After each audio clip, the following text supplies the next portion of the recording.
मैं इत्तला दे रहा था आपको, इस्लामाबाद में जमात इस्लामी ने एहतजाज की कॉल दे रखी है और पकड़ धकड़ के बावजूद हाफिज़ नईम जो अमीर हैं जमात इस्लामी के, वो कह रहे हैं कि हम तवील दौरानिए के लिए भी यहाँ बैठ सकते हैं। इससे पहले हमने देखा कि हुकूमती वज़रा सामने आए, वो जमात इस्लामी को मुज़ाकरात की पेशकश भी कर रहे हैं। राइट नाउ सिचुएशन क्या है? सेक्रेटरी इत्तला जमात इस्लामी जनाब कैसर शरीफ साहब ने हमें ज्वाइन किया है। कैसर साहब खुशामदीद, क्या सूरत हाल है? क्या आप हुकूमत के साथ मुज़ाकरात में जाना चाह रहे हैं, यहाँ धरना देना चाह रहे हैं? आपके यहाँ गिरफ्तारियों की सूरत हाल है क्या, और क्या आपने इजाज़त ली थी एहतजाज के लिए? बहुत शुक्रिया जामी साहब। देखिए, जमात इस्लामी ने ये एहतजाज तकरीबन 1 माह पहले अनाउंस किया था। जो हालात हैं, जिस तरह बिजली के बिलों में इजाफा किया गया, 13 तरह के टैक्सेस लगाए गए, IPPs के जालमाना मुआहदे जो हैं जिससे अरबों करोड़ों रुपया आवाम से निचोड़ा जा चुका है, तनख्वाहदार तबके पर इतना बड़ा टैक्स जो है वो लगा दिया गया।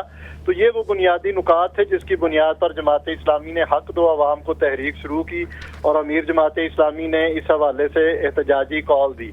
और हमने फिर धरने की जब कॉल दी तो जाहिर है पूरे मुल्क में ये आवाम का मसला है, हर घर का मसला है और हर फर्द ने इसको सराहा और हमारे साथ चलने का आज आप लोग इस्लामाबाद में एहतजाज करना चाह रहे थे, जलसा करना चाह रहे थे, या धरना देना चाह रहे हैं?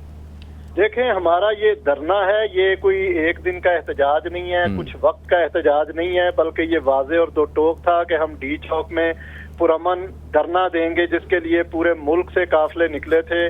कल भी रात भर जो है वो छापे मारे गए, लोगों को गिरफ्तार किया गया, लोगों की तज़हीक की गई, फैमिलीज को तंग किया गया। सुबह भी ये सिलसिला जारी रहा। आज भी हमने मुख्तलिफ शाहराहों पर देखा कि लोगों को रोका गया, गिरफ्तार किया गया। इसके बावजूद बड़ी तादाद में लोग जो हैं वो हाफिज नईम रहमान साहब की कॉल में बिल्कुल ठीक, लेकिन कैसर साहब मैं आपको अर्ज करना चाहता हूँ कि हमारा ये धरना जो है ये डी चौक में हम देना चाहते हैं, पुरअमन तरीके से देना चाहते हैं, अवामी मुतालबात के लिए देना चाहते हैं, जिसके लिए हुकूमत ने जो रवैया इख्तियार किया है वो बड़ा फस्तायत वाला रवैया है और बड़ा गैर। इस्लामाबाद की इंतजामिया ये कहती है कि यहाँ दफ़ा 144 का निफाज है। आपने क्या NOC लिया किसी एहतजाज या धरने के लिए ज़िले इंतजामिया से या किसी अदालत से? देखिए, ये दफ़ा 144 जो है ये हुकूमत की बुखलाहट का मुंह बोलता सबूत है। हमने बार बार इजाज़त के लिए बात की है, लेकिन आपके आईनी और जमहूरी जो हक है पुरअमन एहतजाज करना, उसके लिए मेरा नहीं ख्याल कि अगर हुकूमत आपके रास्ते रोक रही है, आपको गिरफ्तार कर रही है और आपके एहतजाज को सबूताज करने के लिए तमाम इक़दामात कर ली है, तो फिर कोई सनद बाकी रह जाती है। लोगों का जीना महाल है, लोगों की 2 वक्त की रोटी जो है वो तंग हो गई है, बिजली के बिल के बाद उनके पास बुनियादी ज़रूरतों के लिए कुछ नहीं बचा है। ऐसे हाल में हर आदमी जो है वो परेशान है और जमात इस्लामी की कॉल पर निकला है। मेरा ये ख्याल है कि हुकूमत को, इंतजामिया को इसकी इजाज़त देनी चाहिए थी। ये आम आदमी का मसला है, ये कोई सियासी ये वोट लेने का जो है वो हमें मरहला दरपेश नहीं है। इलेक्शन तो भी बड़ी दूर है, ये तो आम आदमी का मसला है। आवाम को रिलीफ देने के लिए बिल्कुल ठीक खामोशी इख्तियार, बिल्कुल ठीक बात है। आवाम को रिलीफ मिलना चाहिए। बिजली के बिलों की जद में है आवाम, महंगाई है, बेरोजगारी है, दुरुस्त फरमा रहे हैं। लेकिन अब जबकि अभी आप पहुंचे नहीं हैं, उससे पहले पकड़ धकड़ है, इस वक्त जमात इस्लामी की ये धरना किस सूरत में है, कहाँ है, और आपके अंदाजन अब तक कितने लोग गिरफ्तार हुए हैं? देखिए, हमारे अब तक 1150 से ज्यादा लोग जो हैं वो गिरफ्तार किए जा चुके हैं। और जहां तक ये मामला है कि हुकूमत ने रवैया, हमारा प्लान ये था कि हमें स्मूथली वहां पहुंचने दिया जाए, हम पुरअमन एहतजाज करें, धरना दें और अपने मुतालबात रखें। ये हमारा प्लान ए था, लेकिन उस पर अमल दरामद नहीं हो सका हुकूमती रवैये और हुकूमती इक़दामात की वजह से। अब हमारा प्लान बी है, जिस तरह अमीर जमात इस्लामी हाफिज नईम रहमान साहब ने अनाउंस किया कि एक तो हम 3 जगहों पर धरना दिया हमने, इस्लामाबाद में एक 0 पॉइंट पे, 26 नंबर चुंगी पे और मरी रोड पे। इसके साथ साथ उन्होंने अनाउंस किया कि जहां कोई रुकावट आती है, जहां रोका जाता है, वहीं पर जो है वो धरना दे दिया जाए। इस पर भी कारकुनान ने अमल दरामद किया, यहाँ तक कि उनको गिरफ्तार किया गया और कैदियों की वैन में भी लोगों ने धरना दिया और नारे लगाए। तो मैं ये समझता हूँ कि ये प्लान बी जो है ये एक धरने की बजाय कई धरनों की तरफ जमात इस्लामी जा रही है और चली गई है। इसी पे जब आपने धरने का ऐलान किया है, اس سے قیصر صاحب جو جڑواں شہروں کے لوگ ہیں، آمد و رفت ہے، وہ بھی تو متاثر ہو رہی ہے نا. زندگی کے معمولات جو ہیں آپ کے احتجاج کی وجہ سے سڑکوں پہ ٹریفک جیم ہے، ایمبولینسز پھنسی ہیں، کئی ذمہ دار جو گھروں کو جانا چاہ رہے ہیں وہ اس احتجاج کی وجہ سے بمپر ٹو بمپر گاڑی ہے، ان کا کیا کیجئے؟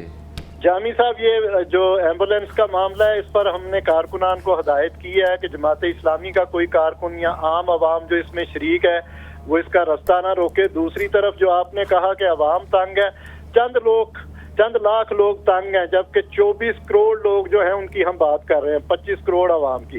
تو میرا خیال ہے جن لوگوں کو اس دھرنے کی وجہ سے تھوڑی سی تنگی کا اور دشواری کا معاملہ ہے، ہم ان کے حق کی بھی بات کر رہے ہیں، ان کے ریلیف کی بھی بات کر رہے ہیں.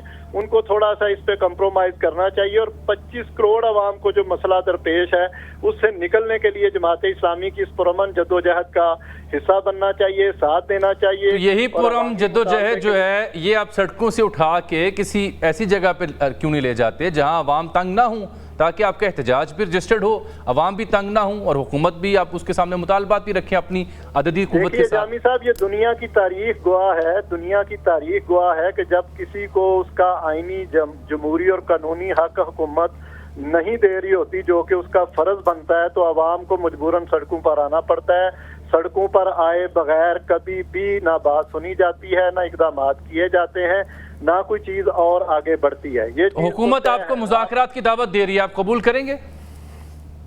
ہمارے جو اتنی بڑی تعداد میں لوگوں کو گرفتار کر لیا گیا ہے اور لوگ بڑے پیمانے پر چھاپے مارے جا رہے ہیں، ان کو فوری طور پر رہا کریں. وفاقی وزیر جناب امیر مقام صاحب جنہوں نے آج پریس کانفرنس کی تھی عطا تاڑر صاحب کے ہمراہ، ان کو ہم نے زحمت دی ہے تاکہ جماعت اسلامی کے موقف کے بعد حکومت کا موقف بھی لے سکیں. امیر مقام صاحب، یہ دھرنا تو اب جماعت اسلامی کا 2-3 مقامات تک جا چکا ہے. وہ کہہ رہے ہیں کہ 0 پوائنٹ پہ 26 نمبر چنگی اور ایک اور جگہ پہ، اور ایک طویل دورانیے کا دھرنا دینے کا اعلان کر رکھا ہے جماعت اسلامی نے. آپ نے انہیں مذاکرات کی پیشکش کی ہے، لیکن وہ کیا مذاکرات کے لیے تیار ہیں؟ جو عوام الناس جو بھگت رہے ہیں اس سلسلے میں، ان کو کون ریلیف دے گا؟